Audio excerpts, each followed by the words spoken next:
trở lại với Lisa Channel và chúng ta đang có một bạn mèo đang bị dơ nè và có một vài vết thương nhỏ.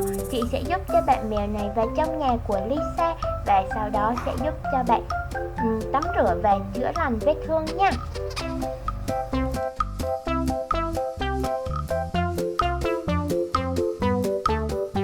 Chị sẽ lấy nệm ra cho mèo nằm vô bên trong cho nó ấm áp nha. Sau đó thì chị sẽ sử dụng khăn giấy nè để lau khô người của chú mèo nhé.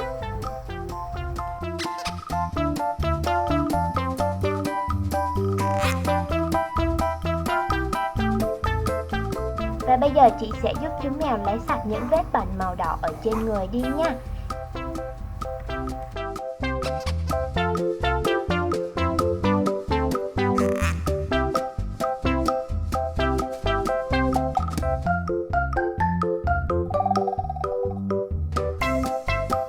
Và giờ chị sẽ cho mèo đi tắm nước nóng nha.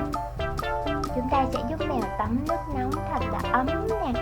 Sau đó thì sẽ dùng chải, dùng xà bông nè, trị những cái con ve trên người của chú mèo nhé.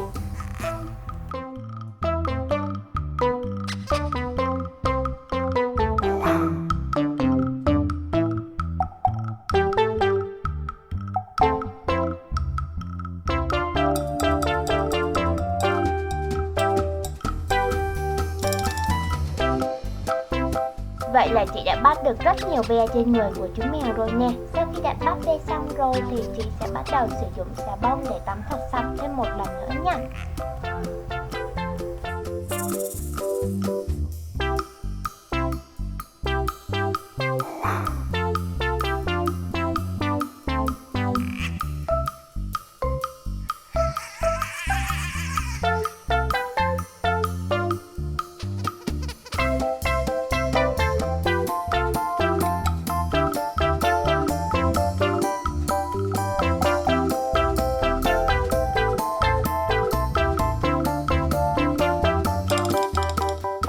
Giờ thì sẽ chải lông cho chú mèo thôi nè.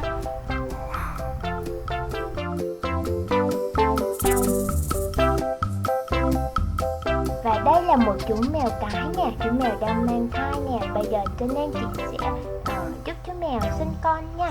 Trước hết thì chị sẽ cho chú mèo ăn một cái miếng phục hồi sức khỏe nè, để lấy sức để sinh con nha. Và bây giờ chị sẽ bắt đầu cho chú mèo đeo bình dưỡng khí trước nè. Và rồi chúng để truyền cả máu trước nữa nha, truyền nước biển nha. Và rồi chị sẽ sử dụng dao để mổ nè, lấy những chú mèo con ra nhé. Và chị đã thấy mèo con đây rồi, chúng ta sẽ lần lượt bắt những chú mèo này ra nhé. Và chúng ta sẽ cùng nhau đếm xem có bao nhiêu chú mèo con tất cả nha.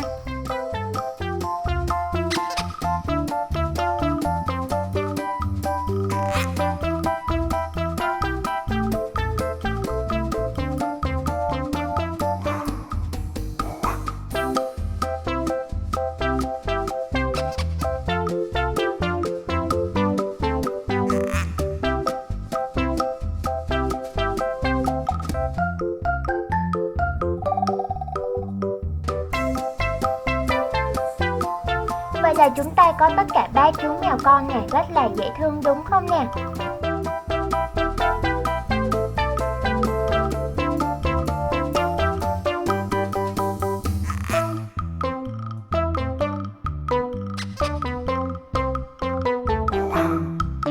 Và ở video tiếp theo chị sẽ hướng dẫn cho các em cách làm gia đình mèo con này nha. Hẹn gặp lại các em ở video tiếp theo nhé.